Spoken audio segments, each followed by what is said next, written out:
Eu pagando o meme da pandemia, o microfone fechado. Então vamos lá agora, repetindo tudo.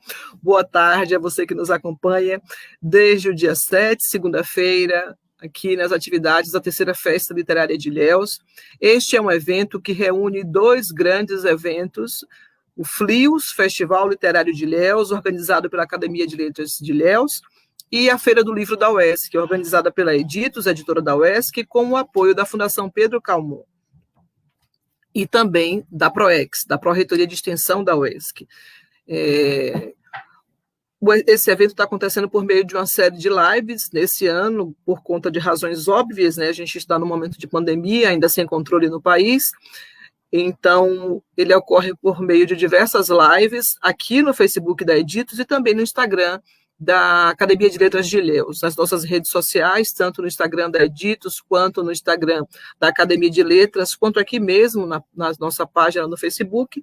Você pode encontrar toda a programação e acompanhar ainda as rodas de conversa, as lives, até o próximo sábado, quando a gente encerra as atividades, né, desta edição, esperando no ano que vem voltar para um novo modelo em que a gente possa se encontrar presencialmente, com segurança, com tranquilidade.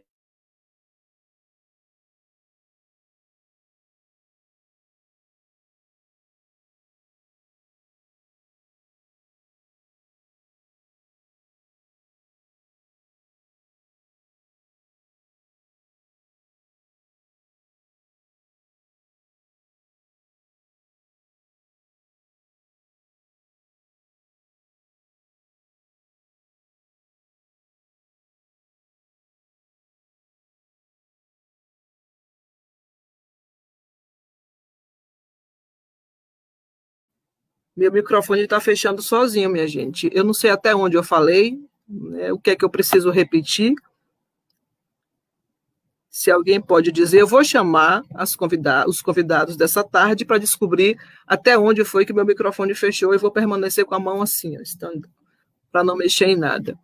Então, eu convido a professora Cristina Rangel, que possui licenciatura e bacharelado em Geografia pela Unesp de Presidente Prudente, mestrado e doutorado em Geografia também, o mestrado pela USP em Geografia Humana e o doutorado também em Geografia pela UEM, com área de concentração em análise regional e ambiental. A professora Cristina Rangel é conselheira, participa do conselho editorial da Editos e também é professora do curso de Geografia da UESC, que faz parte de um grupo super atuante.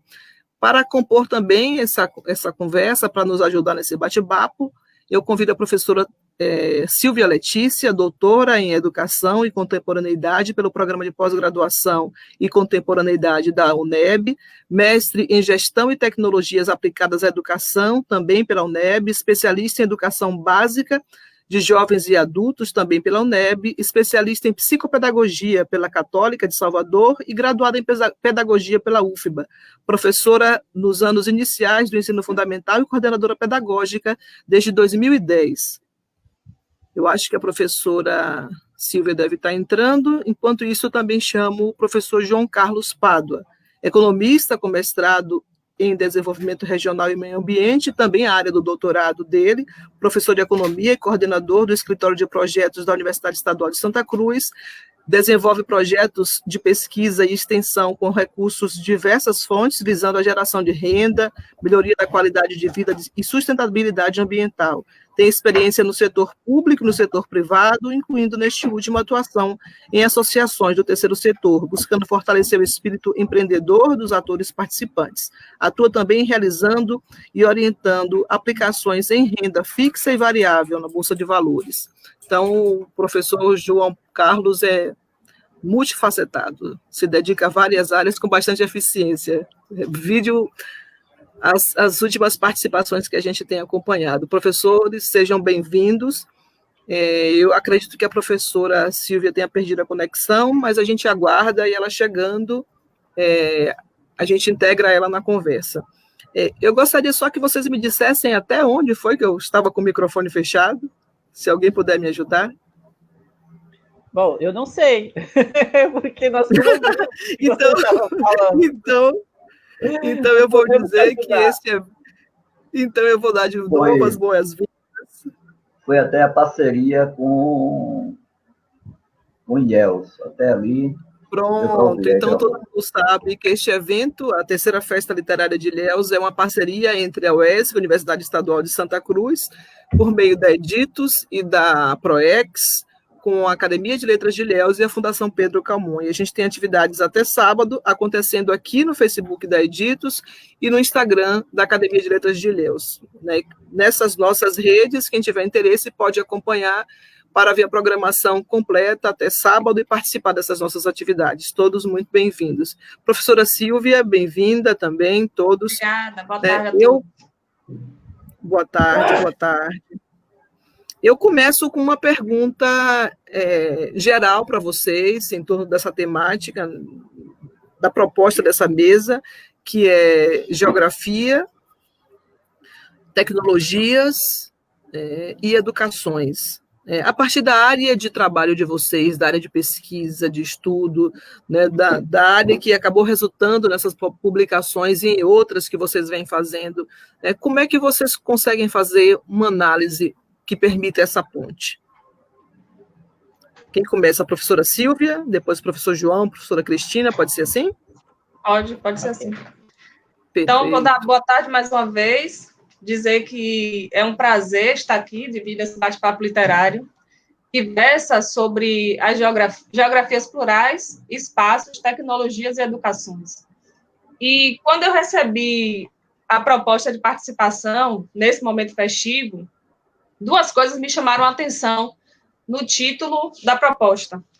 A primeira é que o título desse encontro, ele reúne algumas das características as quais eu me dedico desde o mestrado em educação, apesar de ser pedagoga, da minha formação inicial ser em pedagogia. E a segunda coisa é que eu percebi que todas as palavras, elas estão no plural. E aí eu comecei a pensar assim, né? Poxa, que bom que essas palavras estão todas escritas no plural. Que bom que essas palavras que se entrelaçam nesse título, desse bate-papo, elas estão escritas no plural. Porque... E aí eu comecei a pensar a respeito disso. Então, nós temos as geografias, que engloba não apenas os aspectos físicos, políticos, humanos, topográficos, mas aí também me deixa muito à vontade para falar a respeito, dentro dessas geografias, das histórias de vida, das ruas, das cidades, das relações, dos trajetos, das trajetórias, das ladeiras, porque a obra que hoje é lançada e que tem a minha participação do professor Natanael Reis Bonfim, fala sobre isso. As vielas, os becos, os mapas dos alunos, das famílias, os mapas das professoras, o meu mapa, enquanto pesquisadora, enquanto professora, enquanto educadora da educação básica, pesquisadora e de tantas outras geografias que vão se entrecruzando nesses percursos. Também nós temos uma alusão no título aos espaços, que pode ser algo concreto, pode ser uma abstração, abriga vivências, experiências, pode ser entendido como lugares de pertencimento, lugares de perspectivas, de significações, de afetos, de desafetos.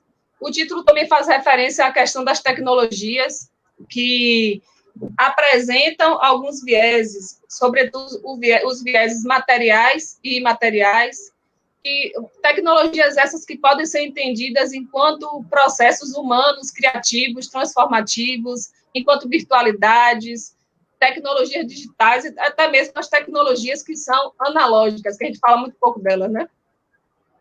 E, por fim, nós, no título, nós temos a palavra educações, no plural. E no bate-papo de ontem, quando eu estava assistindo, a professora Elisa, você fez uma pergunta inicial a ela, e ela falou, aliás, fez uma pergunta inicial a todos, como está fazendo agora, mas ela falou justamente sobre educações no plural. E aí ela citou um educador chamado John Dewey, e dizendo que a educação, ela não é a preparação para a vida, ela é a própria vida.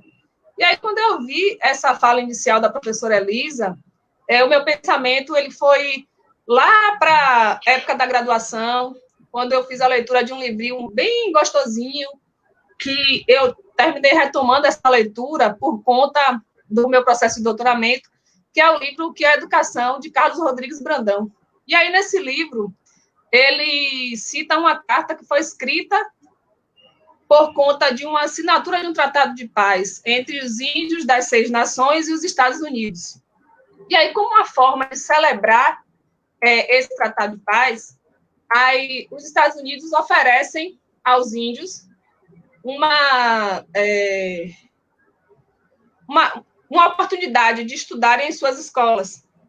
E aí, na carta, em resposta a essa oferta, os chefes indígenas, eles respondem agradecendo, mas ao mesmo tempo rechaçando a proposta. E aí eu vou pedir licença para ler um trecho que é bem pequeno dessa carta. Aí está lá escrito o seguinte: muitos dos nossos bravos guerreiros foram formados nas escolas do norte e aprenderam toda a vossa ciência. Mas quando eles voltavam para nós, eles eram maus corredores, ignorantes na vida da floresta, incapazes de suportarem o frio e a fome. Não sabiam como caçar o veado, matar o inimigo, construir uma cabana e falavam a nossa língua muito mal. Eles eram, portanto, totalmente inúteis, não serviam como guerreiros, não serviam como caçadores e nem serviam como conselheiros. E aí esse trecho da carta, ele reforça essa ideia de que, primeiro, de uma educação para a vida, e segundo, educações para a vida, e reforça a ideia também de que não existe uma única forma, nem um único modelo de educação, não existe uma única forma, nem um único modelo de conhecimento, de saberes, e não existe um lugar exato, específico, para que essas educações elas aconteçam. Porque a todo momento nós estamos aprendendo. E aí, fazendo essas relações na minha cachola, eu comecei a pensar também, né? Fui investigar quem é que estaria comigo hoje nesse bate-papo.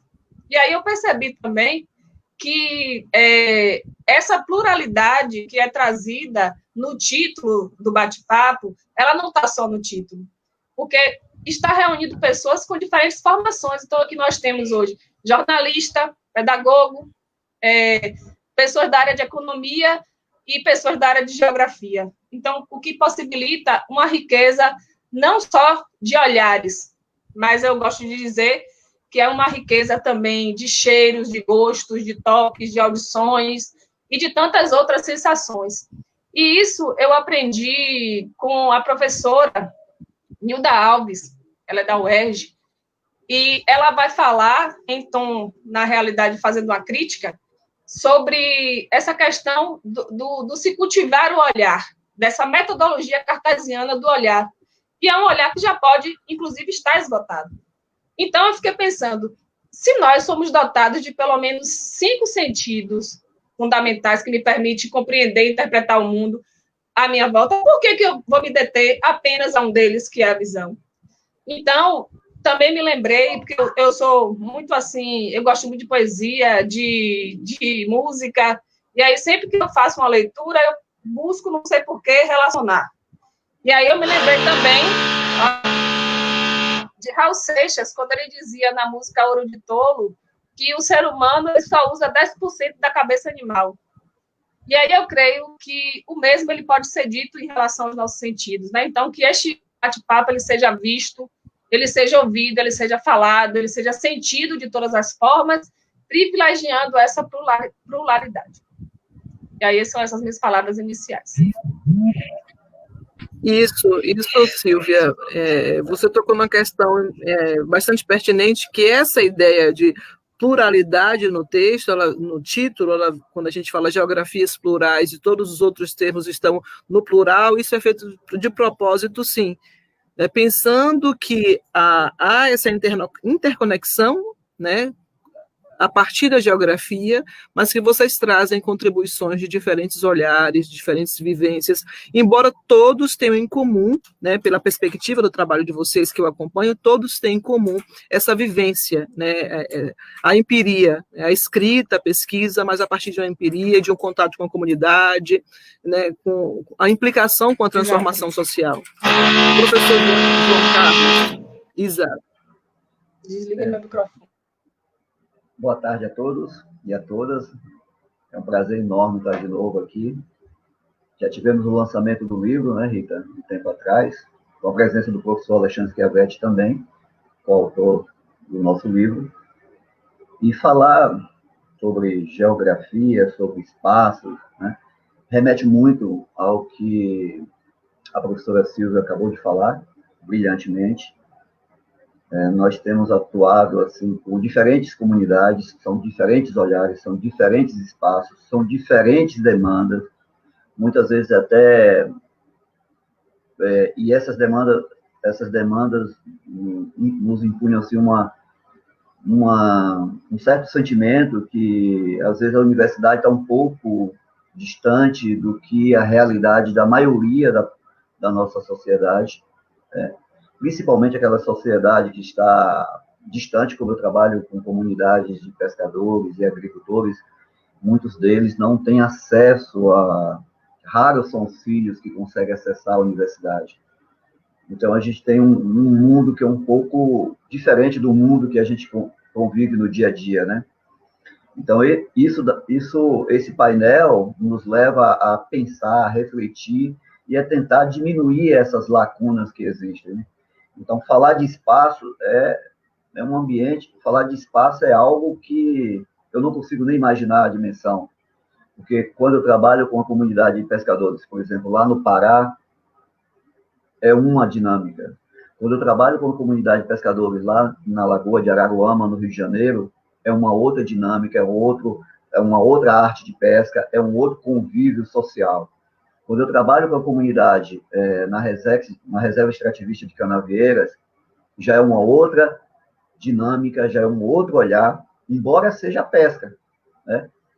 Interessante que a cada momento e é uma atividade, foi a primeira atividade que fez com que o homem parasse e criasse comunidade, né? Está bem claro lá no livro do Harari, né? Uma breve história da humanidade, a primeira atividade, a pesca. Então, primeiro o homem pescou, né? A agricultura vem bem depois. Então, é uma atividade com bastante tempo, mas é uma comunidade que tem padrões totalmente diferentes. Então, quando a gente vai falar de geografia, pegando só o gancho dessa cadeia produtiva, já que no sistema econômico a gente consegue colocar os espaços em cadeias produtivas, arranjos produtivos, né? Aí nós temos o arranjo produtivo do cacau, o arranjo produtivo do petróleo, o arranjo produtivo da tecelagem, arranjo produtivo da pesca, né? Então, a cadeia produtiva da pesca é um mundo, né? Se a gente for trabalhar sobre ali, é um universo com diferentes atores, com diferentes necessidades e com diferentes conflitos, né? Conflitos sociais, conflitos socioeconômicos, intro e extra e fora daquele anseio, né? Você tem pescadores que adotam um processo de pesca que não agride a sustentabilidade da pesca, outros que estão do lado não consideram, e o importante é salvar a renda com aquela arte de pesca sendo utilizada. Então, é bastante plural esse universo. Então, o que a gente está trabalhando, a cada momento a gente tem uma nova perspectiva, um novo olhar, e a gente consegue ver que são diferentes formas de entendimento, são diferentes formas de conhecimento.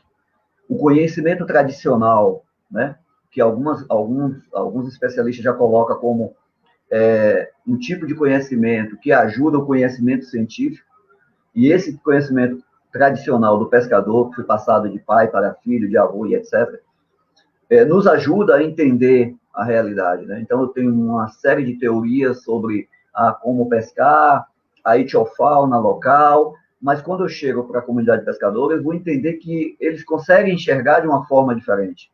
Eles conseguem enxergar que está tendo um impacto local que é causado, por exemplo, por uma espécie invasora que na literatura não tem, né? Nós temos, por exemplo, um bagre africano que consegue estar impactando naquela comunidade de pesca, mudando todos os seus hábitos de pesca, mudando até a dinâmica de ser pescador.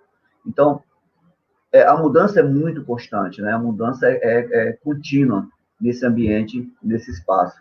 E a gente aparece lá como um extraterrestre, com o coração bem aberto, né? E não sendo dono da verdade, em hipótese nenhuma. Esse é a grande sacada nossa, que a gente chega nas comunidades com a perspectiva de aprender e, através da dinâmica de mercado, do lado econômico, a gente tentar fazer alguma ligação entre esse espaço desses atores com o espaço mercadológico, ou seja, a gente acaba sendo, talvez, um viés, uma linha, né? Uma linha para ligar esses atores à universidade, esses atores a alguma determinada atividade econômica, para que elas continuem reproduzindo o seu convívio natural, né?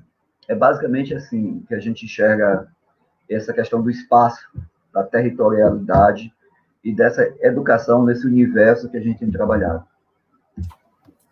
Muito bom, professor. E aí eu retomo o comentário de professora Silvia, né, com a fala do senhor, quando ela chama atenção para a pluralidade, e esse termo educações, ele foi pensado, você fez referência ao professor Carlos Rodrigues Brandão, né, também super importante na área, e aí eu acrescento que esse termo ele vem sendo trabalhado, educações, na verdade, novas educações, a partir da perspectiva do professor Nelson Preto e da professora Maria Helena Bonilla, ambos da Faculdade de Educação da UFBA, que trabalham com essa noção de que é da educação para além da sala de aula, né?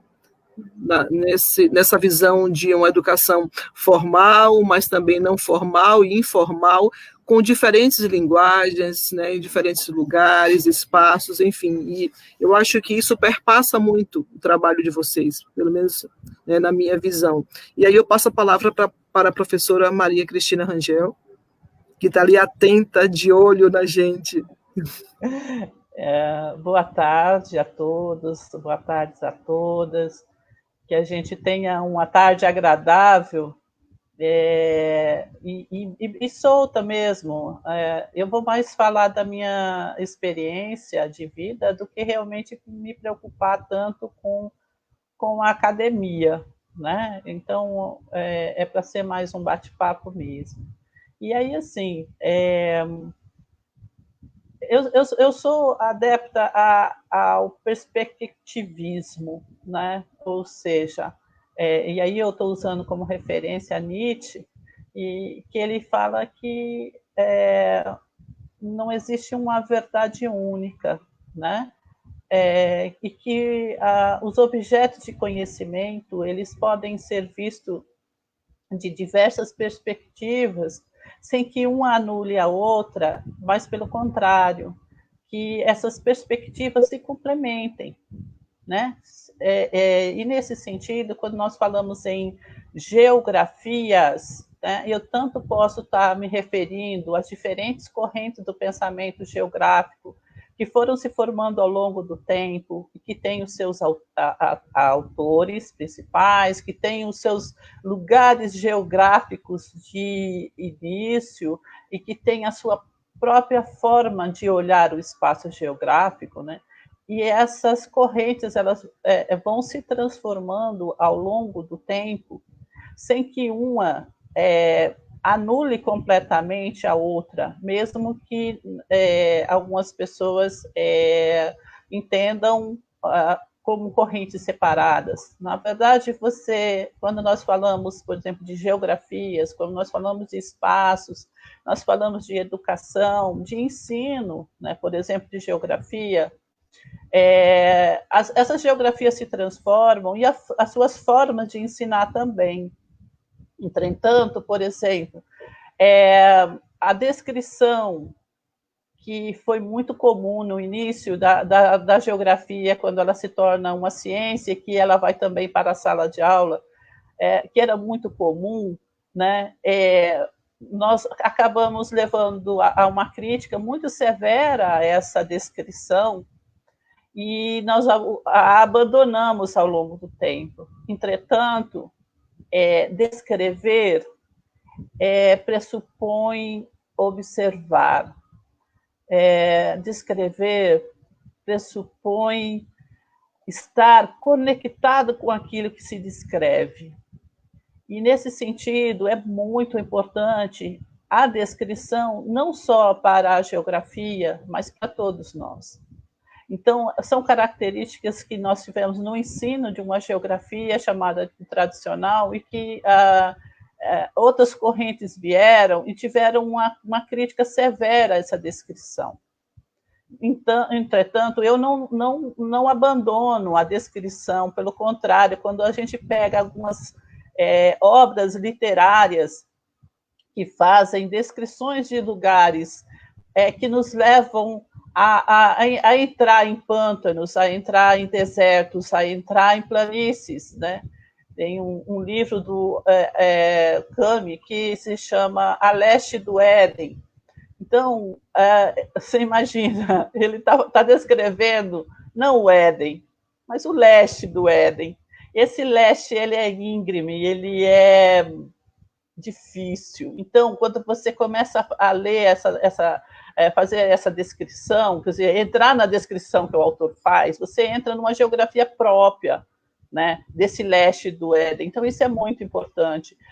E outras formas de ensinar, outras tecnologias vêm, mas, assim, em vez de a gente jogar fora aquilo que nós já praticamos, que nós tínhamos isso como uma coisa refinada já, né, que a gente não jogue fora, mas que a gente transforme, né, use de outra maneira, mas que não perca um pouco dessa descrição que é o início da geografia, que é o início também do ensino da geografia, né? Então, essa geografias, realmente, né, nós vamos transformando ao longo da própria história da ciência essa forma de olhar o mundo e a forma de ensinar. Então, se hoje, por exemplo, nós temos a questão do lugar como um dos destaques dentro da geografia, que é muito importante, como que nós vivemos o lugar, como que nós nos sentimos no lugar, né? Isso, junto com uma descrição dos lugares, enriquece demais, né? Isso como um entendimento de que por que os lugares são assim, por que eles são diferentes, né? Por que eles são dotados de alma, e essa alma de forma muito distinta, né, de um lugar para outro. O professor João acabou de dizer como que o cientista ele tem que ter uma sensibilidade enorme para entender e entrar no espaço do outro. Inclusive, o senhor me fez lembrar uma situação que eu vivi na Ilha Comprida, né, que eu estava no meio do mangue, junto com uma pessoa da localidade acostumada a trabalhar no mangue. E ele chegou para mim e foi descrevendo, olha, esse é o mangue X, mangue Y, mangue Z. E eu olhei assim, para mim era tudo mangue, não tinha distinção nenhuma, né? E eu perguntei para ele, como que o senhor sabe que esse mangue é este? Ele ficou me olhando assim, como se eu tivesse feito a pergunta mais absurda do mundo. Porque para ele era evidente. Ele não sabia me dizer, ele não sabia colocar aquilo em palavras, mas ele sabia pela experiência, pela vivência, coisa que eu, de fora, jamais saberia, né? Então, essas experiências de mundo, essas experiências de vida,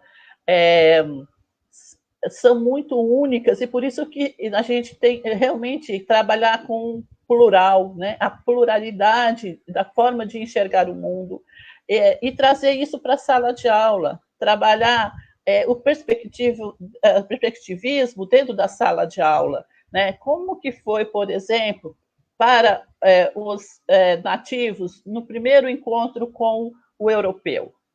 Nós temos muitas descrições falando do encontro do europeu com os nativos. E o contrário. Qual é essa experiência? Havia um medo enorme, né, desses nativos em relação àqueles homens estranhos vestindo, que se chama roupa. Eles se sentiram nus, quando, na verdade, para eles não havia nudez, não é? Então, quando você trabalha essa questão de diferentes lugares de fala, inclusive, né? A mesma coisa quando você pensa na questão de... Nós já ouvimos tanto falar das pessoas falando sobre a escravização de humanos, mas o que é ser escravizado? Como que a pessoa na situação de escravizado se sente? Então, essa pluralidade de perspectivas nos faz também, né, se colocar no lugar do outro e tentar entender o outro, mesmo que de lugares diferentes, né? Então, assim, essa questão do ensino, a geografia, as novas tecnologias nos permitem, inclusive, estar nesse diálogo agora, né?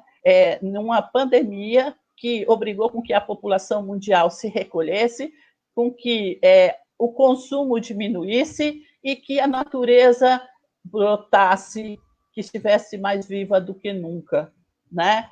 Do que nunca não, é uma forma de dizer, mas eu quero dizer que no tempo recente da nossa história, né, nós nunca demos um descanso, uma pausa tão grande, igual nós estamos dando para os animais, para as florestas, né? Exatamente porque nós diminuímos demais o consumo. Nós estamos vendo que o ar está mais puro, né? Que a água está mais limpa, que os peixinhos têm conseguido sobreviver mais, né? E se reproduzir. Então, são transformações que estão acontecendo na relação do homem com a natureza, com as diversas maneiras hoje de se comunicar, né? Nós estamos aqui num espaço virtual, né? Que está nos permitindo discutir todas essas questões, ou seja, as pluralidades, as diversidades, os diversos pontos de vista, as transformações dentro de cada área de conhecimento e a sensibilidade que todos nós temos que ter para com os outros, a acessibilidade que nós temos que ter como pesquisadores, como professores, no contato com nossos alunos e com as pessoas com quem nós trabalhamos em uma pesquisa, né? Enfim, eu deixo mais aberto aí para outras pessoas também irem conversando, ou então a Rita, se quiser lançar outra pergunta, fica à vontade.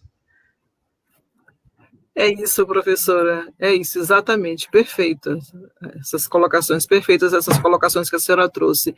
E aí, nesse sentido, né, do que a senhora vem falando, na verdade, do que vocês falaram, vocês trouxeram diversos conteúdos, conhecimentos que a gente acessa sob a forma de livro, muitas vezes, né, vocês citaram alguns autores, Harari, Nietzsche, enfim, diversos autores circularam pelas falas de vocês, e aí eu queria falar do motivo que nos une aqui agora, que nos reúne, né, nesta roda de conversa virtual, que é o lançamento, né, do livro de vocês. Este é o resultado que encontrei na web. Isso aqui é os algoritmos da Google controlando a vida da gente.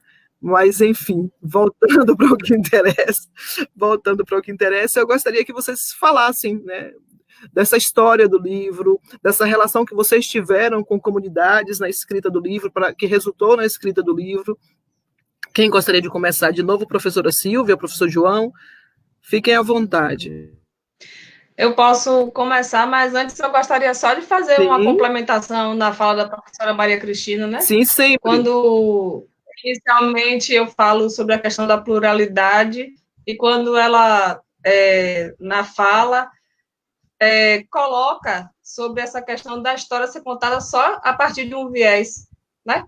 Onde é que está? A gente conhece a história do colonizador, a gente não conhece o outro lado, e a gente precisa começar a fazer, a ouvir essas vozes, né? Não é nem dar voz, porque eu não gosto desse negócio de dar voz, porque eu não estou aqui igual o Google, como Rita está falando, né? Que controla, para poder dar voz a ninguém, mas a gente precisa começar também a perceber esse outro lado, e acho que é importante pontuar isso na fala da professora. Sobre o livro, ele é uma parceria minha com o professor Natanael Reis Bonfim, ele foi meu orientador no mestrado e no doutorado. Esse livro que chama Interfaces, Representações Socioespaciais, Geotecnologias e Formação de Professores, é justamente uma produção que é tributária dessa dissertação de mestrado. E o livro, ele vai contar um pouco sobre essa experiência de uma pesquisa aplicada dentro da escola onde eu trabalho, que é a Escola Municipal Álvaro da Franca Rocha, trabalho de dia, porque à noite eu trabalho na Municipal do Beru e tem várias coleguinhas aqui no chat, e aí eu quero saudar todas, viu? Um forte abraço. E nós começamos, na realidade, com um trabalho junto à Universidade do Estado da Bahia, que desenvolvia uma discussão com as professoras da escola sobre as questões da cidade, as questões do bairro. E, dentro dessa discussão, começou a haver uma inquietação por parte das professoras em relação a como trabalhar esses conteúdos com as crianças do bairro, uma vez que o bairro, inclusive, é um bairro periférico da cidade de Salvador, que ele tem um estigma de bairro violento, de pobreza e de tantos outros estigmas que bairros periféricos carregam. E aí nós começamos a pensar em formas de desenvolver um trabalho.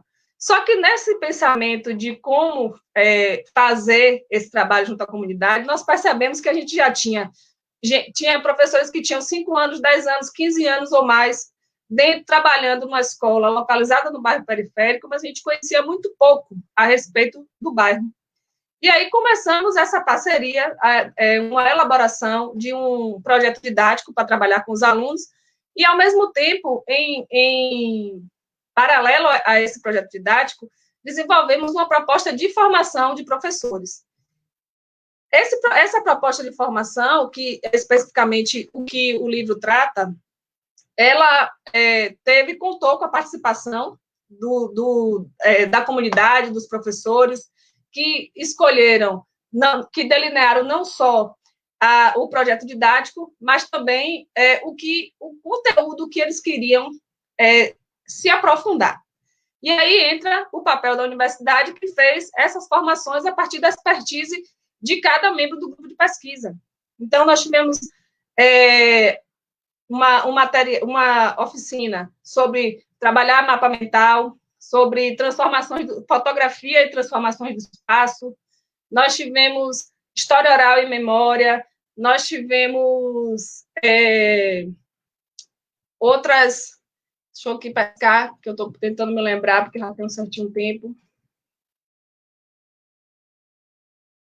História e memória, mapa mental, história oral, oficina de produção de vídeos, cartografia, imagens fotográficas e transformações do espaço, que foram temáticas que foram escolhidas para serem aprofundadas como processo formativo das professoras.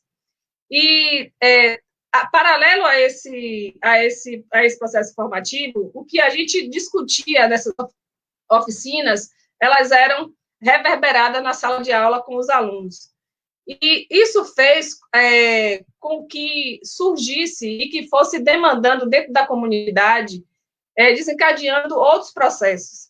Então, trouxemos pessoas, quando trabalhamos, por exemplo, na oficina de história oral e memória, então, trouxemos pessoas do bairro para falar sobre o bairro para as crianças e para os jovens.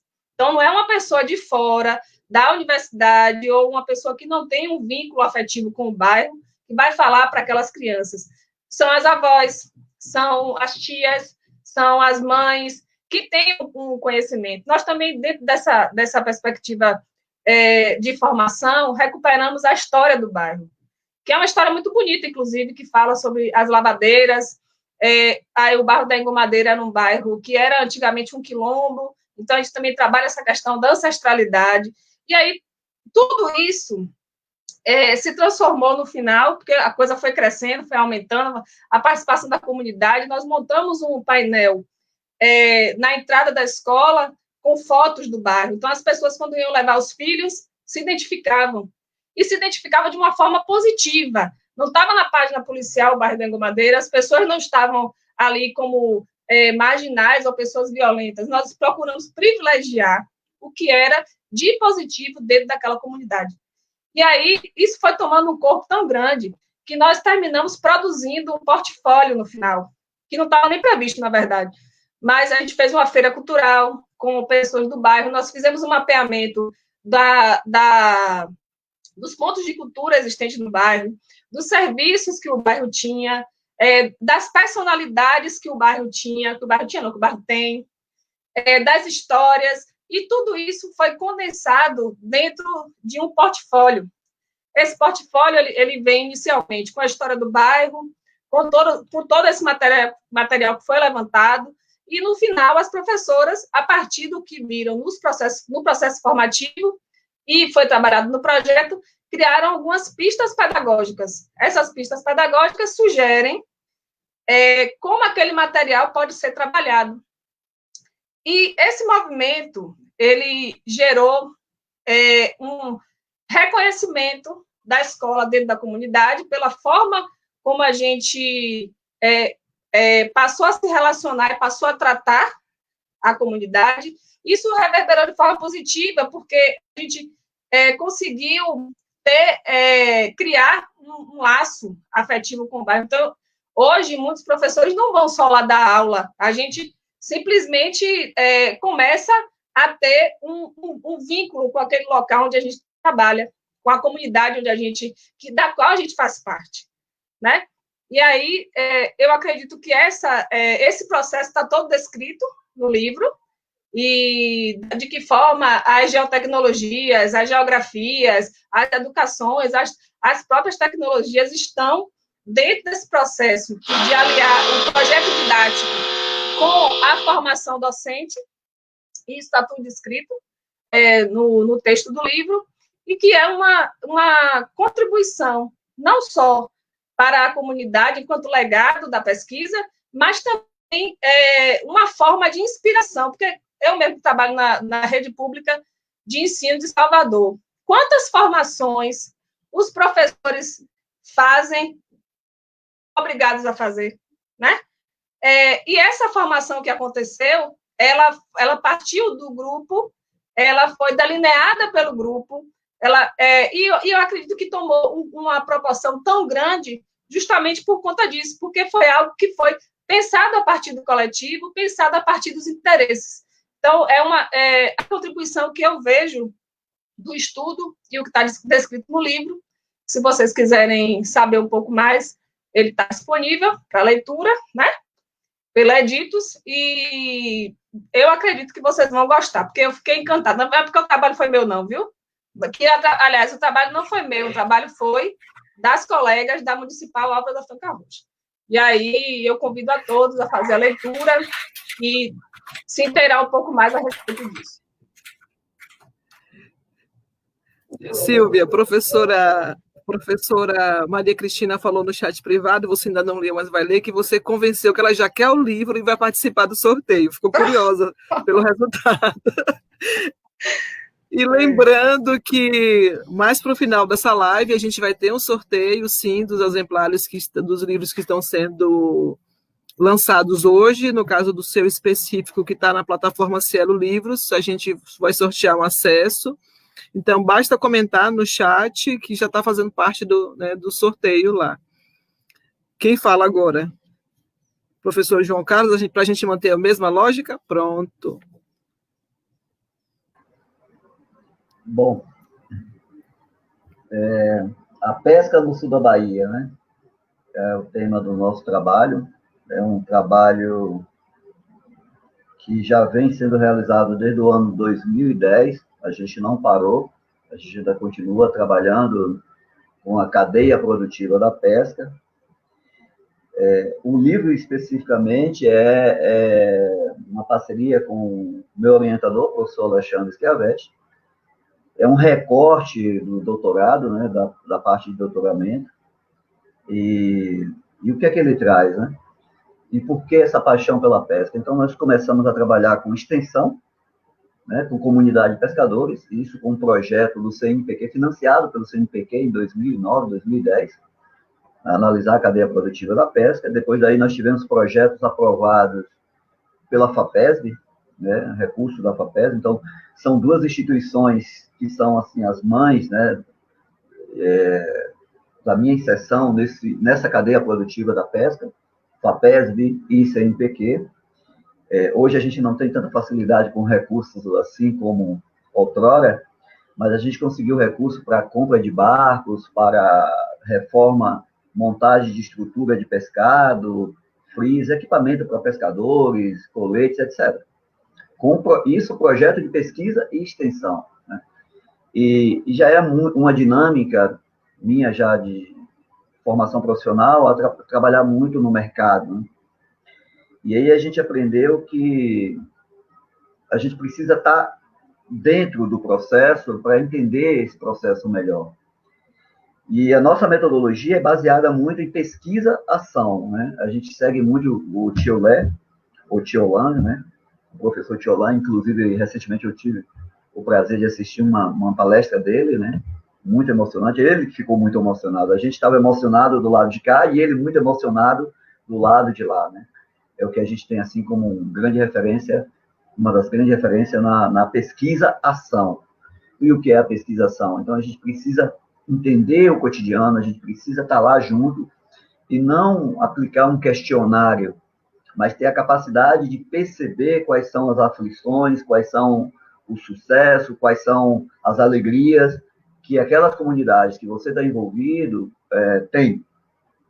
Então, quando a gente vai trabalhar com a pesca, como eu falei inicialmente, é a primeira grande atividade econômica da história da humanidade, né? Não é a agricultura, a primeira grande atividade econômica é a pesca. E aí você vai, nossa, se ela é bem antiga, então, consequentemente, ela está bem estruturada. Não, ela não está bem estruturada.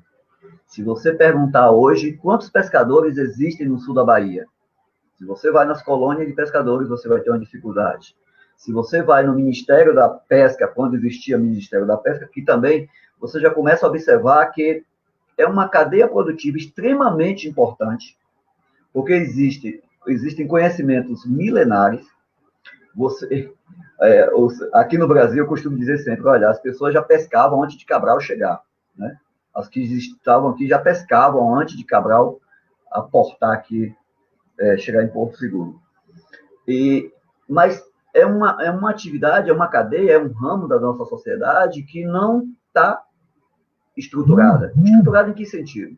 Ora, se a gente vai falar, por exemplo, do ramo da produção de cacau, a gente sabe mais ou menos quantos produtores são, quanto é produzido, quais são os atores que comercializam esses produtos. Se você vai falar isso com relação à produção de leite, a gente sabe quem produz leite. A gente tem uma ideia da produção média de leite na região, ou em qualquer região do país. Se a gente vai olhar produção de café, produção de mamão, a gente tem registro, a gente tem informações, facilita o teu trabalho. Eu posso entrar no sistema do IBGE e baixar uma série de dados que diz, olha, o sul da Bahia ou o sul do Brasil produziu tantas toneladas em tal período de tempo. Agora, tentem fazer o mesmo com a pesca. Procure saber quanto foi pescado no ano passado, ou seja, 2019, de robalo, uma espécie, né? Quanto foi pescado de tainha? Quanto foi pescado? Você não consegue ter essas informações sistematizadas. Você não consegue ter um banco de dados. O IBGE não consegue captar. É claro que nós temos ilhas. Por exemplo, se você vai analisar a pesca em Santa Catarina, você tem um sistema bem mais robusto de informações, de atores, de pesquisa e de extensão. Mas se você parte para o Nordeste, Norte e Nordeste do país, onde você tem uma cadeia produtiva da pesca muito mais artesanal, muito mais do que é produzido vai ser a base alimentar daquela família, ou seja, uma economia de subsistência, aí você encontra uma série de dificuldades. Então, a gente não tem instrumentos que registrem quanto é pescado. E o livro parte dessa inquietação, né? Nossa, quantos pescadores existem? É uma atividade extremamente importante. Tantas famílias dependem disso. Nós temos seguro-defeso que o pescador recebe pelos meses que ele não pesca. Isso é incremento, isso é renda que é gerada através de não realização da atividade. Então, você tem uma dinâmica que precisa ser olhada, né? Então, a ideia da pesca no sul da Bahia, um olhar socioeconômico, é trazer isso para o nosso debate, trazer isso mostrando que, olha, é uma atividade importante. Famílias existem, comunidades existem em função dessa atividade. E se você for olhar um pouco mais na nossa história, pré-história, você vai observar que o homem primeiro foi coletor, fugiu agora. O homem foi coletor, pescador não, coletor e caçador na nossa história, a primeira atividade, coletor e pescador. Anos e anos nós ainda estamos tendo esses coletores presentes na nossa sociedade, que são os pescadores, principalmente aqueles que são pescadores artesanais, que os avós, os bisavós, os netos, os bisnetos, né? Por que eu estou falando bisneto? Eu tenho... A gente, quando se envolve nisso, por exemplo, na Lagoa de Araruama, eu tenho um trecho de uma foto com 3 atores. O avô, 102 anos, o pai, 82 anos, e o filho, 52 anos. Os 3 na mesma foto. E ainda estão na ativa. Cabelos brancos dos 2 primeiros e muito forte na ativa. Então, você tem gerações, sonhos que foram construídos nessa cadeia produtiva. E por que nós não temos, do lado do sistema político nosso, uma relevância, um olhar relevante para essa cadeia produtiva? E aí eu vou falar um pouco do Antônio Carlos Diegues, que é uma outra referência. Diegues, quando a gente fala de pesca, eu tenho muitas das referências dele no livro. Diegues vai dizer que, ora, embora essa atividade seja extremamente relevante, mas o que a gente percebe é que, estatisticamente, essa importância não é transferida para o ser humano. Em função de quê? Do descaso da política em olhar para a relevância dessa atividade econômica. É uma atividade econômica que mantém os sonhos de atores, né? A construção de sonhos, a construção de famílias em uma atividade, e que a cada dia encontra mais dificuldades, né? Nós temos uma série de impactos socioambientais causados pela própria atividade em si, né? A demanda da sociedade por mais pescado, e aí o ser humano precisa atuar mais, isso está também no livro, precisa atuar mais fortemente, e, consequentemente, você acaba gerando impacto sobre a própria atividade. Você tem outros interesses econômicos, como outras atividades que impactam diretamente sobre essa atividade. Por outro lado, você tem alguns guerreiros que lutam pelo espaço, por delimitação do espaço e criação de regras específicas. Por exemplo, as reservas extrativistas é um grande avanço, é uma grande conquista desses atores, ou seja, não é permitido determinada atividade, ou seja, determinado tipo de pesca nessa área. E aí nós participamos também da criação desses acordos. A legislação estabelece são acordos de pesca, que vira portaria pelo governo federal. E aí essas unidades de conservação, as reservas extrativistas, que nós temos próximo à reserva de Canavieiras, mais ao sul nós temos a de Caçurubá, nós temos a de Corumbau. Essas reservas extrativistas são ambientes delimitados para preservação não apenas do pescado, mas de uma cadeia produtiva, mas de uma comunidade, mas de diversas comunidades, né? Dessas diversas comunidades. Então, é um trabalho que parte da pesquisação, não parou com o livro, né? Agora a gente já tem um olhar completamente bem mais amplo de outras localidades. Então, hoje a gente consegue enxergar como é a cadeia produtiva da pesca em Santa Catarina, como é a cadeia produtiva da pesca no Espírito Santo, no Rio de Janeiro, no Pará. E isso é um retrato que a gente vai construir para o futuro, né? Um novo livro. E assim, é bem difícil transcrever, tentar falar para vocês como foi apaixonante trabalhar essa cadeia produtiva. Então, isso a gente não consegue transferir, por mais que você escreva e etc., você não consegue transferir o sentimento que você tem pelas histórias, pelos momentos de dificuldade, não é só um momento de alegria na construção, porque na pesquisação você convive com os pescadores. Né? Eu não vou lá e aplico um questionário e volto para tabular. A gente convivia com os pescadores. A gente pescava com os pescadores, a gente preparava as refeições com os pescadores. E aí você relata, e aí você escreve. E quando tinha alguma indagação, aí sim a gente adotava um determinado procedimento científico. Por exemplo, a legislação diz que o robalo, e por que eu estou falando do robalo? Porque é a nossa principal espécie anfitriã do nosso litoral para as pescas é o robalo. O robalo é a espécie-chave. E aí alguns pescadores, olha, o robalo ele está sendo pescado no período de pesca permitida, né? não é nenhum problema, ele está sendo pescado no período de pesca permitida, entretanto, ele está ovado, ou seja, em período de reprodução. Né? Mesmo no período de pesca permitida, ele está sendo capturado, mas ele está em processo de reprodução. E isso, para a gente, é um prejuízo gigantesco. Isso partindo dos pescadores artesanais. Eu não sabia disso. Então, vamos adotar um procedimento para verificar se realmente está acontecendo isso. Tá, e como é que a gente faz? E aí, discutindo com os próprios pescadores, como é que a gente faz? Não, a gente pode, a cada pescado de robalo que chegar aqui no atracadouro X, a gente verifica se está ovado ou não. Eu não vou saber se está ovado ou não, mas é a mesma questão do mangue que a professora Rangel colocou.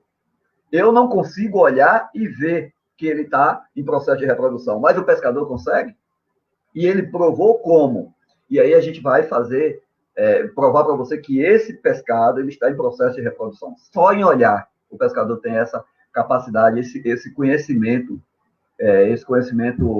local dessa dinâmica. Não só da questão do pescado estar ovado, não, mas também da capacidade da temperatura da água. Ah, não, hoje não está bom para pesca não, porque a água está quente. Como assim que a água está quente? Não, a água está quente. Não está bom para pesca não. Ah, hoje está bom porque o sol está em tal posição. Nossa, não tem registro de nada. Mas se você vai, e aí eu fiz questão de quebrar esse paradigma, não, vamos verificar. No dia que você está dizendo que não está bom para pesca, a gente vai pescar. E realmente não tinha, parece que tinha um contato do pescador com o peixe, fala, não aparece, que eu disse para o professor que não tem pesca hoje. Aí no dia, não, hoje está bom para pesca. Parece que tinha um contato bem assim, por celular, ele avisava o peixe, hoje você pode cair na rede, porque eu falei para o pescador que hoje dá para pescar. Então, era impressionante como isso acontecia. Então, é um conhecimento que vem sendo passado de geração para geração. Né? Então, o pescador tem esse conhecimento local. E, infelizmente, esse conhecimento tradicional está se perdendo. Né? E o livro traz isso, a maioria dos jovens, em função da renda baixa gerada pela atividade pesqueira, ele não tem interesse pela atividade pesqueira, ele só vai para a pesca se e somente se outras atividades econômicas que ele optou, ele não tiver sucesso ali. Então, a pesca fica como um banco de reserva. Se tudo mais não acontecer, eu volto e viro pescador. Então, isso muito está se perdendo com relação ao conhecimento tradicional dos pescadores. Né? Então, esse é o contexto do livro, né? Traz essas informações. A gente tentou levantar a renda que é gerada, a gente tentou levantar o tipo de pescado que é gerado aqui no sul da Bahia, de Canavieiras até Maraú, fazendo esse apanhado das características socioeconômicas, dos impactos socioambientais, impactos com ator A, com ator B, com ator C e etc. Tá? É isso, Rita. Muito bom, professor, muito bom, né, ouvir o senhor falando, fazer esse relato da pesquisa, da experiência, né, do quanto é importante levar em consideração e respeitar, né, os saberes e os conhecimentos tradicionais. E aí a gente vê, né, toda essa trajetória, a gente consegue comprovar no resultado dos trabalhos do senhor, nas publicações, no afeto, né? Eu já tive a oportunidade de acompanhar outra apresentação do senhor com a participação de imagens da comunidade, e a gente consegue ver que há, de fato, esse vínculo que é criado com a comunidade, né? Esse vínculo afetivo, né? Que a gente tem esse posicionamento de que a pesquisa precisa ser distante, né?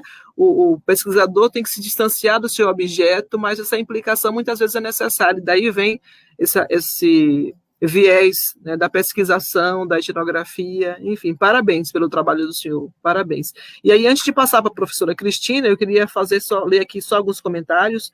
Lu Oliveira diz que é uma sabedoria imensa.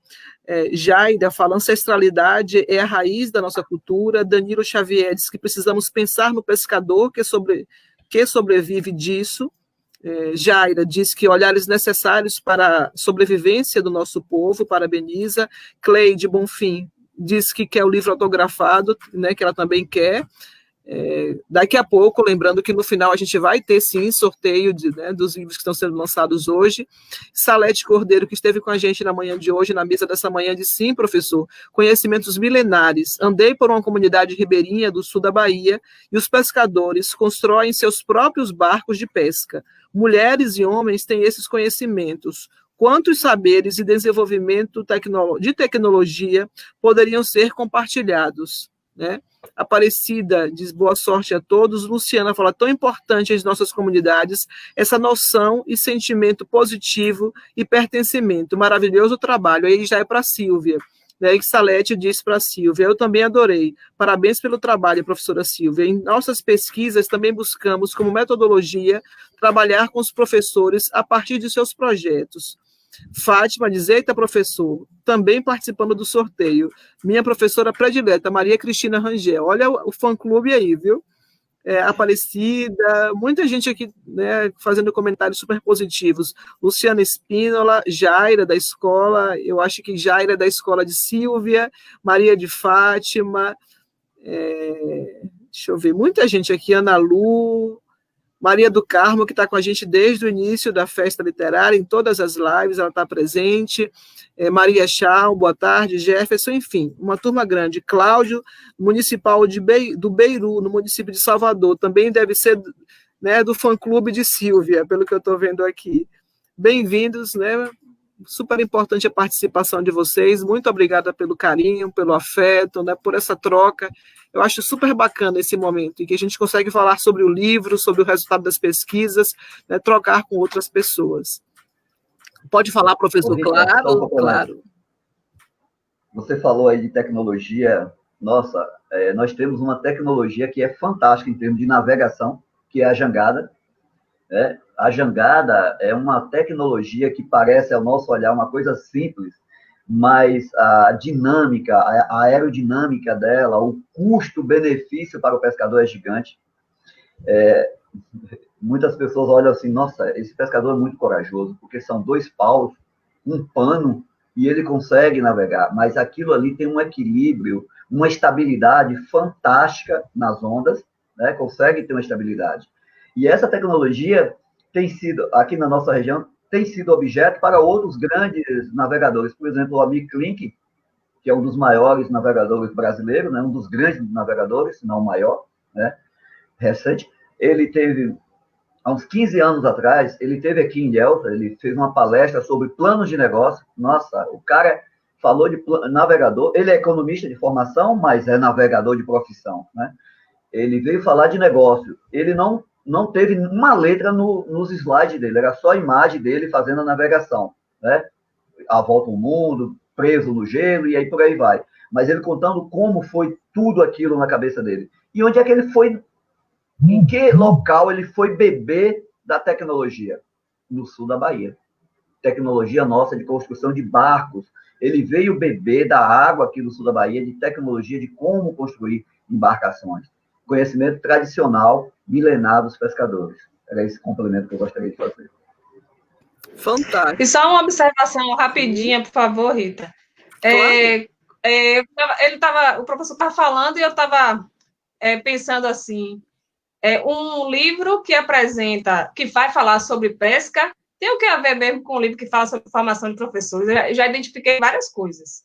Então, ele vai falar de ancestralidade, nós falamos de ancestralidade, nós falamos de inserção em comunidades, como a gente precisa superar esse entendimento de que o pesquisador é que sabe, vai ser pesquisado, vai ser investigado, não sabe. Então, é o como chegar nessa comunidade. Tem a questão que o professor fala dos impactos socioambientais. Então, quando você promove dentro de uma escola essa ligação com o bairro onde ela está localizada, e você transforma, ou pelo menos procura ter ações que transformem a perspectiva que as pessoas que ali estão, os atores sociais que ali estão, têm sobre eles mesmos, isso é um impacto socioambiental também, porque ele vai mudar a perspectiva que ele tem daquela estigmatização negativa e vai buscar, talvez, ter outras posturas. Então, como é interessante essas relações que a gente termina fazendo no decorrer da conversa, né? E além disso, muito bacana. E agora a palavra é da senhora, professora. Pode comentar e já pode emendar no seu livro. Tá, eu vou só complementar a palavra da professora Silvia, de como que é importante nós levarmos esse conhecimento prático também para a sala de aula, não só, né, a sala de aula para o campo também na sala de aula, para discutir pesca, discutir correntes marítimas, né? A gente está falando aí da geografia, discutir movimentação do ar, né? Isso é fundamental. Eles conhecem o vento muito bem. Então, essa capacidade que nós temos de nos conectar com os elementos da natureza, de nós percebermos o movimento das nuvens, o formato delas, né? Em que sentido a chuva está vindo, se vai chegar até nós ou não.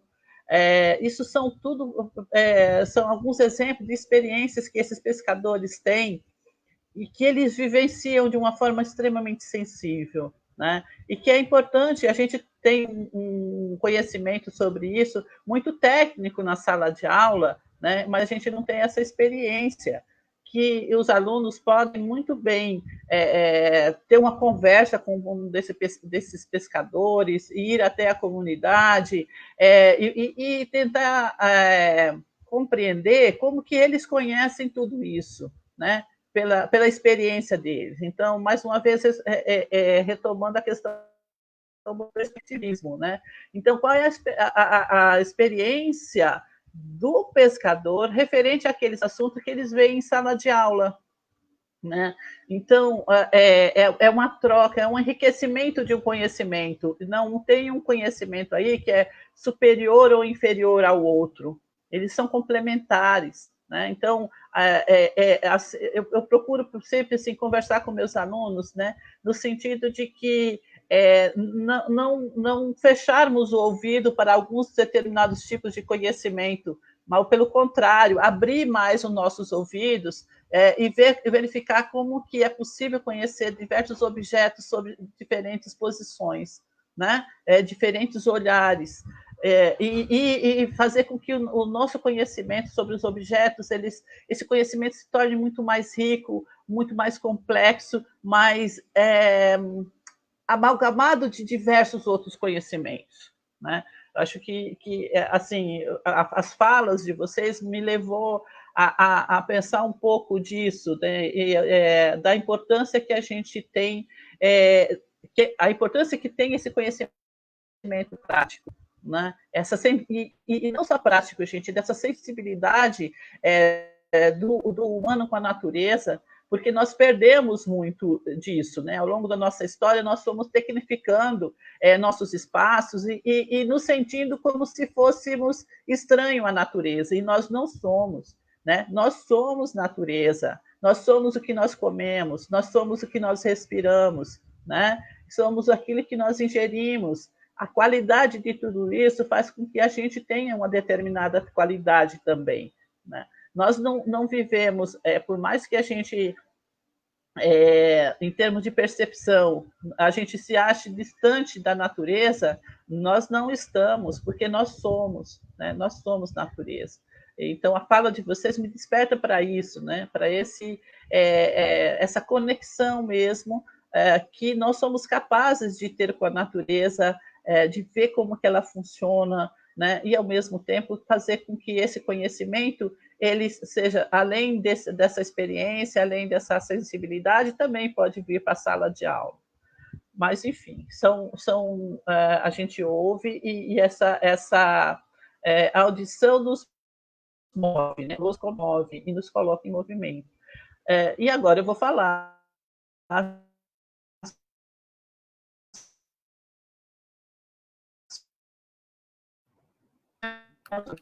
Professora, seu áudio está travando. Acho que é a sua conexão.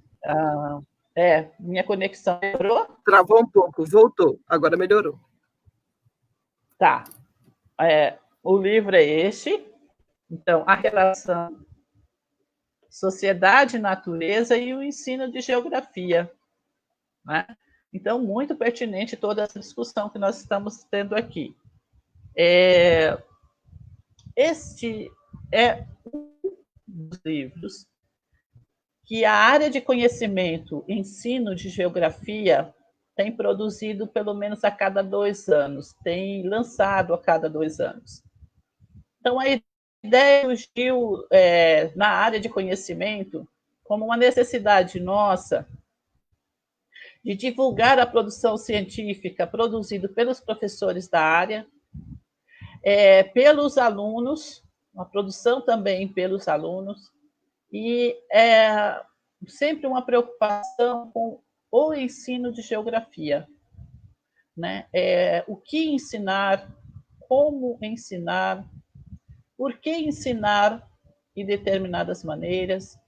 Então, a professora Silvia foi falando do livro dela, e eu falei, gente, as minhas férias não serão suficientes, né, para que eu leia tudo. Eu já estou com uma caixa que chegou hoje de livros, mas a Silvia tem um livro aí, e o João também tem outro, que eu também quero ler, e a gente vai começar uma edição do Residência Pedagógica, e que eu quero levar isso para a sala de aula. Então, eu quero ler o livro da Silvia e ver o que a gente pode fazer como projeto inovador dentro do programa Residência Pedagógica. Eu já estou querendo saber como que eu vou trabalhar com os pescadores e esses projetos. Então, vão surgindo ideias, né, a partir desses livros. E esse livro nosso, A Sociedade e Natureza, eu não tenho um artigo nele, né? Cada edição não são assim, todos os livros, todas as pessoas da área têm artigo. Não, nesse caso eu não tenho, mas sim, eu faço parte do grupo de professores organizadores. Então, eu trabalhei na organização, tem meu nome aqui na capa, tá? Então, é um conjunto, acho que de 12 artigos no total, e que nós procuramos enfocar exatamente a relação sociedade-natureza e ensino de geografia, né? O primeiro artigo, ele se refere a isso. E depois nós vamos trabalhando outras questões, como ensinar geografia por meio da música, como ensinar geografia urbana, né? A partir, inclusive, das experiências locais. Então, cada livro, gente, tem a sua especificidade. Então, nós já tivemos... esse livro vai trabalhar a questão da relação homem-natureza, mas também temos assim o ensino da geografia urbana, né? Uma questão agrária. Então, cada edição desses livros, nós vamos fazendo temáticas diferentes. Veja, mas não são livros produzidos somente pelos professores e alunos da casa. Nós também abrimos, né, os editais para a participação de qualquer professor ou de qualquer aluno em seus mais diferentes lugares do mundo. Então, mandando os artigos. Esses artigos eles passam por essa comissão organizadora, e só depois que passa por nós é que a gente monta o livro e nós tentamos fazer a publicação deles, né? Até agora tem dado certo, a cada 2 anos nós temos lançado esses livros, e eles são muito importantes, não só para a divulgação do nosso trabalho, mas principalmente para atingir um público que são os professores da rede básica de ensino de Ilhéus e Itabuna, mas não só, né? De toda a região. Porque esses artigos, cada artigo, ele tem uma proposição de como ensinar ou do que ensinar, ou uma reflexão mesmo, como no caso desse livro, tem um artigo que faz uma reflexão sobre a questão do comprometimento político mesmo que o professor tem que ter quando ele está em sala de aula. Quando eu estou falando desse comprometimento político, eu não estou me referindo a partidos políticos, né? Eu estou me referindo ao comprometimento que o professor tem com a realidade daqueles alunos, um comprometimento de ajudá-los a sair daquele lugar, ou, se não, tirá-los daqueles lugares que se serão, né, desconfortáveis, mas também ajudá-los a modificar o lugar, e a se modificar no lugar, a se transformar no lugar, né? Então, esse compromisso que o professor, principalmente de uma rede pública, em que a maior parte dos seus alunos, né, são de comunidades carentes, e não carentes no sentido de carecer de coisas, de objetos, mas carente das oportunidades, né, de fazer com que eles tenham minimamente as condições decentes de sobrevivência, né? Então, esse livro aqui tem um artigo que traz exatamente essa discussão de como é importante nós termos um cuidado na forma de nós ensinarmos, nas discussões que nós vamos levar para a sala de aula, o nosso comprometimento com aqueles alunos, né? Mais uma vez reforçando, no sentido de ou tirá-los daquele lugar, fazer com que eles voem e alcem, né, sonhos para além de ser aquilo que eles já são naqueles lugares, ou mesmo que a gente leve com que esses alunos transformem, modifiquem os seus lugares, né? Que eles trabalhem no sentido de uma luta por serviços públicos, né? Que atendam às suas necessidades, a questão da segurança, a questão mesmo da qualidade da educação, o acesso à educação, mas não uma educação que vai simplesmente ocupar uma parte das horas do dia desses alunos, mas que isso seja uma educação significativa, né, para eles, e que leve à transformação de suas vidas. Então, são sempre livros que trazem artigos provocativos, que nos fazem pensar, por exemplo, o espaço urbano. Nós temos outro artigo discutindo como que ensinar sobre o espaço urbano, as diversas competições que nós temos pelo espaço urbano, quem são os agentes que competem por esses espaços, de que formas essas pessoas competem por esses espaços. E, além disso, a cidade ela é assentada em um sítio, né? Em um sítio no seu aspecto físico, que tem morros, que tem planícies, que tem rios e que tem mar, né? Uma cidade e que, a partir desse do relevo, determina por onde as ruas principais serão cortadas, né? Onde que as pessoas irão morar, umas pessoas morando em lugares apropriados para a moradia e outras não. Então, a discussão de por que é dessa maneira um outro artigo que vale a pena a gente se deter, né, discutindo a questão do espaço urbano. Por outro lado, a questão da música, gente, música e geografia é uma temática extremamente sensível, né? Então, o professor que trabalhou com a pesca, o ouvido dele deve estar muito sensibilizado para a música e a pesca, ou a música e o mar, ou O Velho e o Mar, né? Que é um livro maravilhoso. Então, nós vamos nos aguçando, né, para determinadas temáticas. Eu trabalho migrações, então, as músicas do Belchior, então, afetam o meu coração. Né? E a gente vai se tornando assim, sensível para essas temáticas. Esse livro vai também trabalhando, então, geografia e canção. E, enfim, é um livro que tem uma contribuição a dar significativa para a nossa prática docente, né? Sobre diversos aspectos. Então, não é um livro, é uma coletânea, né? Não é uma temática única, é uma coletânea de artigos e assim, quero ressaltar a importância da participação dos alunos na confecção desses livros, né?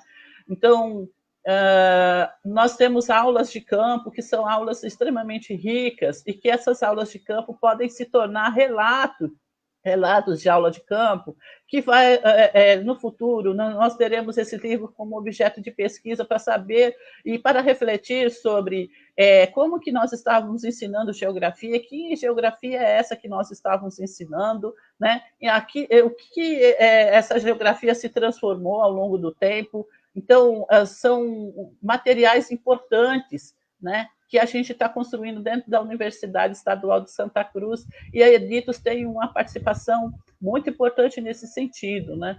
Eu espero que a gente continue a cada 2 anos conseguindo lançar esses livros e que a gente consiga fazer história e consiga fazer geografia.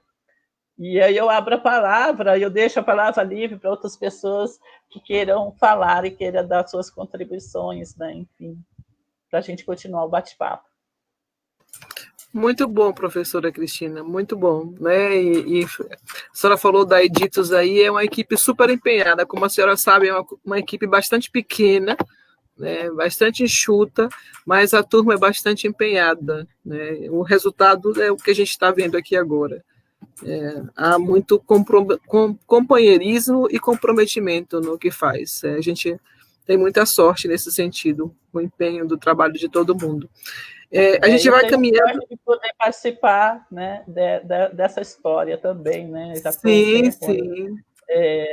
Junto com vocês. Isso, como conselheira, a senhora acaba acompanhando mais de perto, né? Um pouco dos nossos dramas também. Vários dramas, né? Mas, enfim, a gente vai caminhando já para o final, mas antes de fazer o sorteio e antes das palavras finais, eu queria só colocar mais uma provocação, lembrando para quem está acompanhando a gente que os nossos livros estão com desconto de 30% na livraria virtual, livrariaeditos.esc.br, então quem tiver interesse pode aproveitar até sábado, né, os descontos que a gente está oferecendo, com entrega, sem precisar sair de casa, enfim. E reforçando que no final a gente vai fazer o sorteio, mas antes disso eu queria ouvir vocês numa perspectiva mais de 2020, né, na área de trabalho de vocês. Como é que esse estado de coisas tem afetado a pesca, né, tem afetado o ensino da geografia, tem afetado, né, a educação ou as educações? A gente sabe disso, né, tem uma ideia do que está acontecendo, mas eu queria saber, a partir do olhar de vocês, né, do olhar de pesquisadores, de escritores, professores, profissionais nas suas áreas específicas. Quem começa? Eu posso começar. No município de Salvador, especificamente, e o que aconteceu em todo o Brasil, as aulas foram suspensas por conta da pandemia. E o que a gente tem observado é que existe uma lacuna muito grande. Claro que ninguém previa que essa situação fosse acontecer, mas em quase 9 meses, ou um pouco mais que isso, de suspensão de aula, a gente, pelo menos a gente já imaginava que algum tipo de atitude fosse tomada por parte do governo. E o que eu percebo é que dentro desse panorama está existindo um abandono muito grande da educação básica. pública, a educação básica pública, especificamente. E o que é uma pena, né? Porque a gente termina por acentuar ainda mais o distanciamento que existe entre os alunos de escola pública e os alunos da rede privada de ensino. A gente consegue perceber também a falta de investimento em tecnologia, que faz uma falta muito grande hoje dentro da educação básica, diante da situação que a gente vive, e a gente termina por torcer que tudo se resolva, né?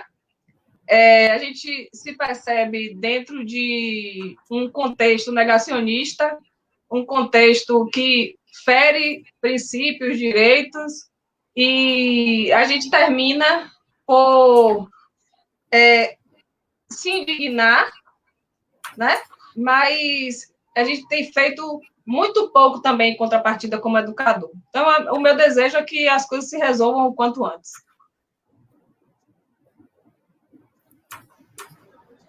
Em 2020, na pesca, foi terrível, mas é muito terrível. Acho que é um dos anos, assim, se você perguntar para algum pescador, 2020 tem um marco na história. E eu não estou falando de pandemia Covid. Se você olhar o que aconteceu no Nordeste, na nossa costa, começou com o óleo derramado nas praias, aquele foi o grande impacto inicial, né? Então, pescadores, e aí os meios de comunicação, cientistas, tudo, sem saber o que fazer realmente, que caminho, né? Quais são os impactos sobre a saúde de quem vai consumir o pescado. Então, a campanha é não compre pescado, não coma pescado. E aí, quem está na ponta da cadeia, o pescador que depende da comercialização daquele pescado para sobreviver. Então, um grande dilema, a gente conviveu com esse dilema, com as comunidades, desespero, solicitando que a gente pudesse emitir um parecer dizendo, não, o pescado está limpo, está ok. A gente não pode fazer isso, porque a gente não sabe dos impactos sobre a dinâmica celular do pescado, etc. Vem a pandemia, diminui o consumo de pescado, as famílias que dependem do caranguejo, esse caranguejo que é capturado sustenta a família. Ele é vendido nas barracas de praia ou nos restaurantes fechados. Como essas comunidades sobreviveram? E para finalizar, a gente pensa, pandemia, óleo, aí agora surge mais um impacto, que a gente não tem ideia de como, né? Ou pode ser uma alga, ou algo assim, que contaminou parte do pescado. De novo, a campanha não coma pescado, porque você pode, de uma hora para outra, estar urinando escuro e a culpa é do pescado. Então, foi um ano, assim, do ponto de vista econômico para a pesca, terrível, né? Então, eu acho que, se a gente for pensar do ponto de vista econômico, foi extremamente duro para os pescadores. A sobrevivência foi mais difícil do que os anos anteriores, né? E todos nós tivemos impactos, mas eles já vinham tendo impacto com o óleo e seguiu com a pandemia. Além disso, você tem... Mas o mercado continua abastecido pelo pescado, principalmente vindo de onde? Da China. Então, hoje a gente compra uma série de pescado que a gente não sabe a origem, como foi produzido, etc., porque a gente não tem a oferta local, não consegue atender a demanda, não consegue ter uma qualidade para ir para a prateleira de mercado. A lição que eu quero, assim, o aprendizado que a gente tem, assim, com relação à pesca é que é complexo, é uma atividade extremamente complexa, é uma atividade que demanda muito de pesquisadores, de cientistas, que a gente possa ter esse olhar e contribuição para essa atividade. A gente não vai ter recurso para fazer pesquisa, a gente não tem recurso para fazer extensão, a gente tem que dar jeito, a gente tem que se virar, né? Para ir para uma comunidade distante, eu preciso pagar barco, eu preciso pagar combustível, né? Eu preciso levar os bolsistas, porque uma forma de transferir o conhecimento, a gente está sempre levando o bolsista. A maioria dos nossos bolsistas aprenderam, conviveram, outros bolsistas fizeram mestrado, né? Nós tivemos 2 casos de mestrado dentro da atividade pesqueira. E o que é que eu espero? Eu espero que 2021 seja bem diferente, principalmente para essa atividade, e que a gente não tenha que enfrentar tanta dificuldade econômica como eles enfrentaram em 2020.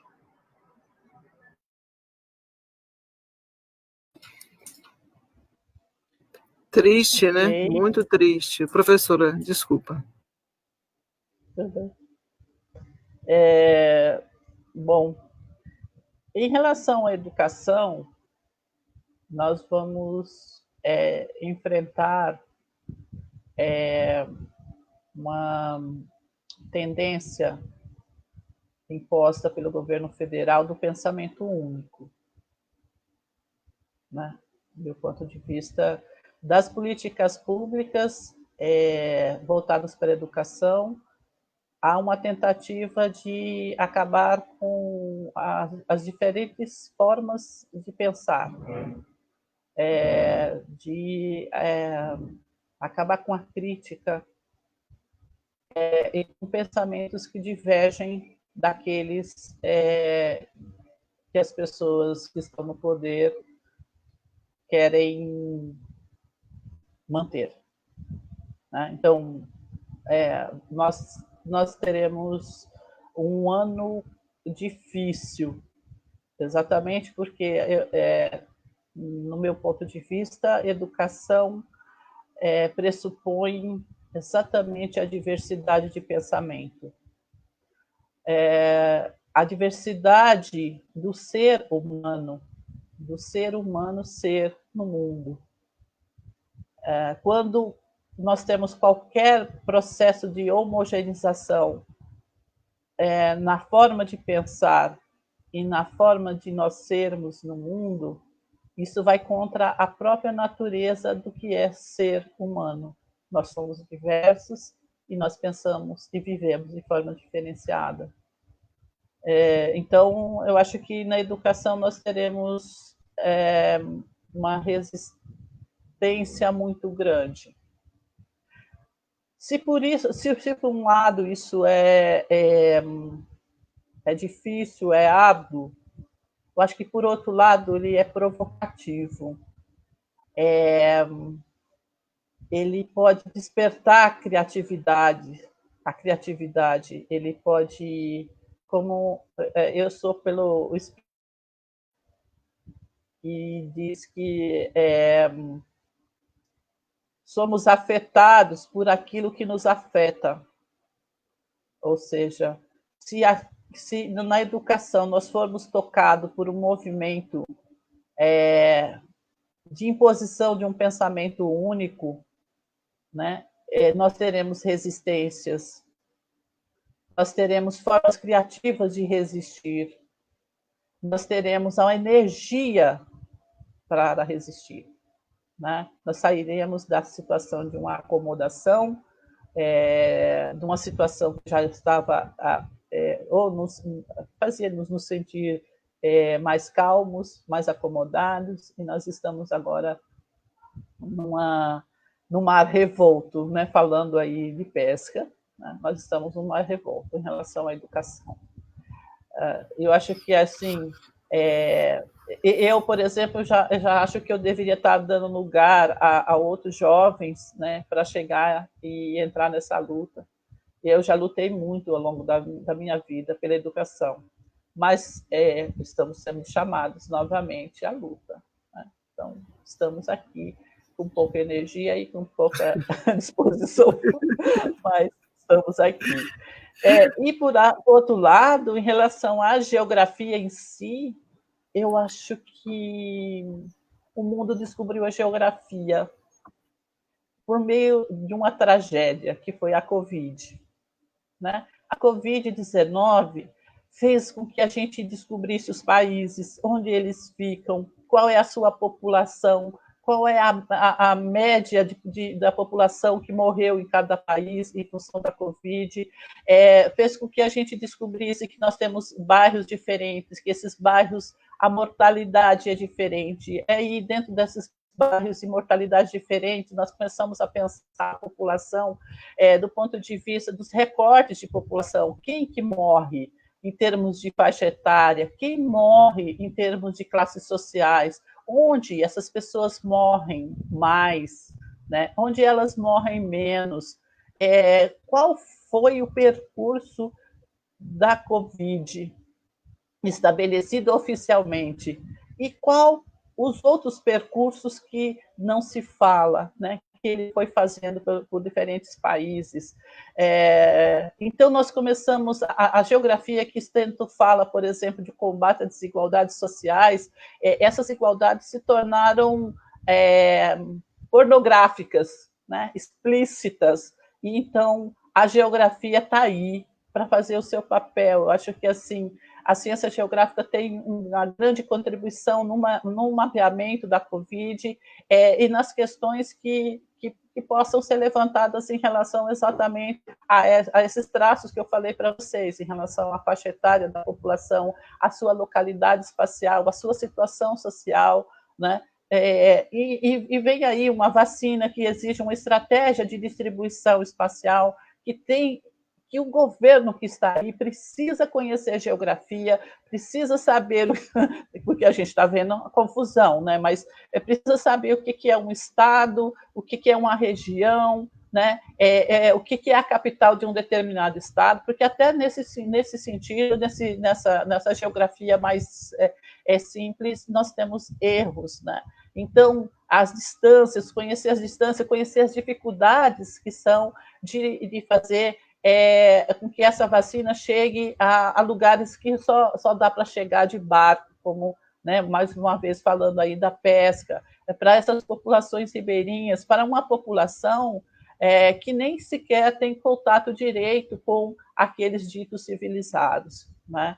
Então, a geografia é essencial. Eu acho que assim nós geógrafos estamos sendo provocados mesmo, nós estamos tendo que produzir, temos que estar atentos, nós temos que contribuir com o nosso conhecimento para que a gente faça uma geografia que leve à transformação do espaço e da vida, enfim, da sociedade em que nós vivemos. Então, assim, eu não tenho uma visão pessimista em relação nem à geografia e nem ao ensino. Eu acho que por mais que nós tenhamos aí processo de demolição do ensino, nós temos também um processo contrário, né? A nossa capacidade de resistir. Eu acho que nós estamos sendo provocados, e como provocados, né, tem gente que já deve ter ouvido falar que estão cutucando né, onça com vara curta, né? Eu acho que estão cutucando os professores com a vara curtíssima, e nós somos capazes, nós temos uma força enorme de transformação da sociedade e do ensino da geografia. Eu acho que a gente tem aí forças contrárias, mas também temos uma energia potencial de transformação enorme, e que a gente se una e transforme. É isso. Muito obrigada, professora, muito obrigada. Excelentes reflexões.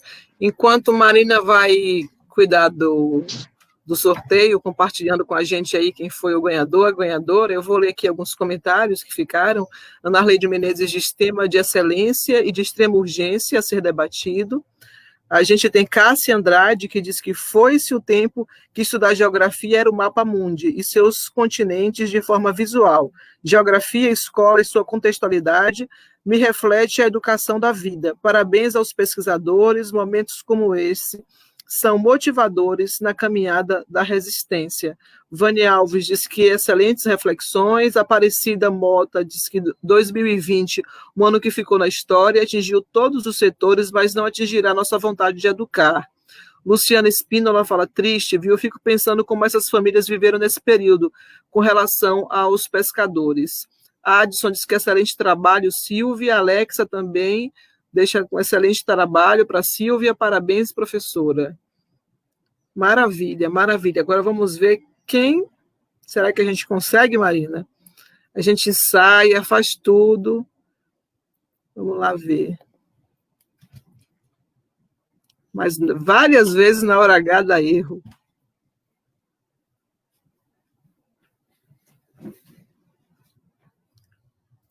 Então, Kátia Hugues. Kátia está por aí ainda? Kátia Hugues.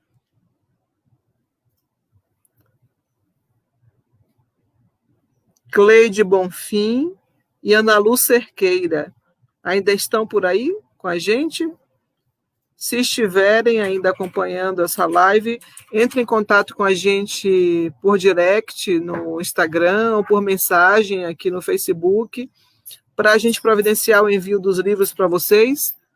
Ó, Cleide está assim, eba, muito bom, Cleide. Então, manda uma mensagem para a gente aqui mesmo pelo Facebook, pelo Messenger ou no direct do Instagram, no nosso perfil.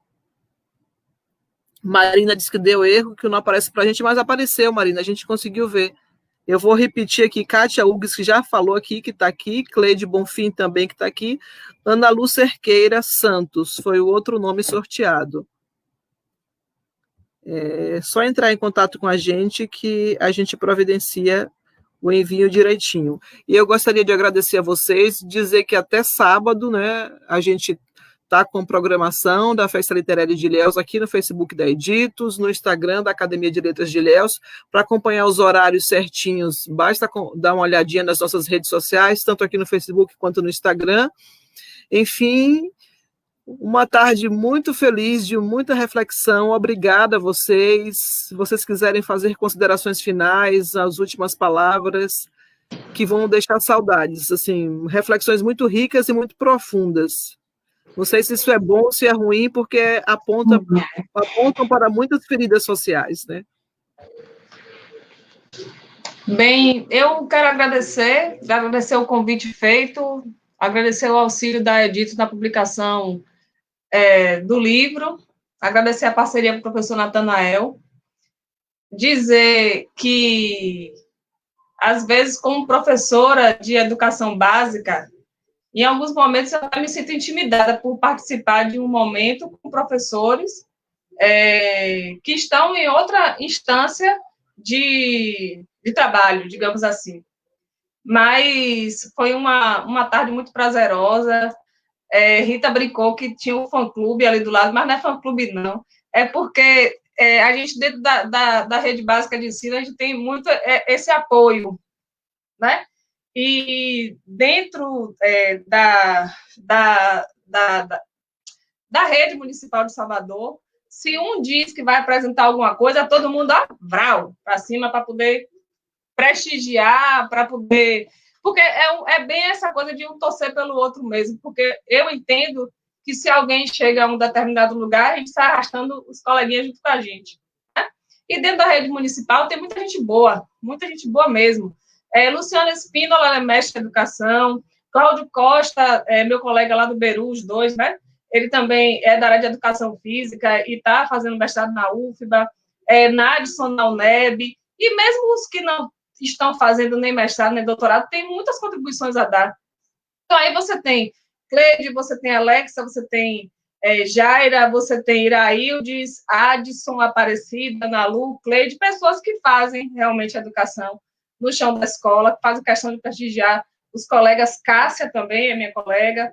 Então, fica esses agradecimentos a essas pessoas pelo prestígio, fica o agradecimento ao professor, a vocês que compartilharam esse momento comigo, e dizer, porque eu sou militante da educação básica, que dentro da educação básica de Salvador a gente tem muito a oferecer.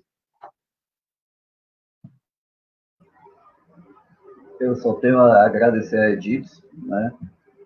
Essa parceria com Rita em nome da Editos tem sido maravilhosa aqui.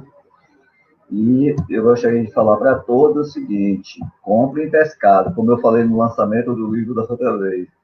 Comprem pescado de pescadores artesanais, não industrializados. E, por favor, não pichinchem, porque ali tem uma história de vida por trás. Não é só o pescado que você vai estar comprando, né? Ali tem uma história de luta, ali é sobrevivência milenar. Então, quando você for comprar pescado agora na feira, embora muito do que está sendo vendido é pelo atravessador, não é pelo pescador, o ideal fosse poder comprar direto do pescador, não pechiche. Lembre sempre, ali por trás tem um custo, tem uma vida, tem família, tem comunidade, tem história, tem tecnologia, né, construída ao longo da história. Rita, obrigado, eu esqueci Rita, só de uma coisinha. Eu fiquei de mandar um abraço para Neuza Nascimento, que é da Academia de Letras de Ilhéus. Ela é tia de Aparecida. Eu quero mandar um beijo para ela também pelo apoio que tem me dado, viu? Deus obrigada. Obrigada, Silvia. Obrigada, professor João. Professora Cristina? Então, eu quero agradecer muito a oportunidade, né, que a Editas nos deu para a divulgação desse livro. Dizer que os organizadores desse livro aqui foram as professoras Rita Jaqueline Nogueira Chiapetti, Elisângela Rosemary Martins Silva, Lourdes Bertol Rocha, eu, Maria Cristina Rangel, e o professor Gilmar Alves Trindade. Esses foram os organizadores desse livro. Comprem. O professor estava falando compre pescados, né? E eu compre livros. Pode ser esse, pode ser do professor, ou da Silvia, ou qualquer outro. Comprem livros, leiam o máximo que vocês puderem. Né? A leitura nos transforma, nos transporta, nos enriquece de dois modos, né? Como pessoas, e pode fazer com que você olhe o mundo de uma forma diferente. Obrigado por essa tarde agradável, reflexiva, realmente com algumas coisas espinhosas, mas vamos transformá-la, né, essas coisas espinhosas em algo positivo, que nos empurre para uma transformação e que saia uma acomodação, né? Que isso seja uma explosão criativa. Então, espero que os nossos próximos tempos que sejam tempos de muita criatividade e de luta, uma boa luta. É isso, obrigada. Obrigada, professora, muito obrigada. Obrigada a todos vocês, as pessoas que nos acompanharam aqui até esse momento, né, que contribuíram com a gente com os debates, com as reflexões. Obrigada a vocês pelas pesquisas, pelas instituições que fomentaram essas pesquisas, enfim, pela batalha, né, mas sempre com muita implicação, muito gosto, muita sensibilidade, que foi uma palavra que circulou pela roda essa tarde. Lembrando que a gente tem amanhã mais lançamento de livro, amanhã à tarde, no sábado à tarde também. Um beijo para vocês, mesmo que distante, um abraço apertado e muito obrigada. A gente continua juntos por aí. Tchau. Beijo.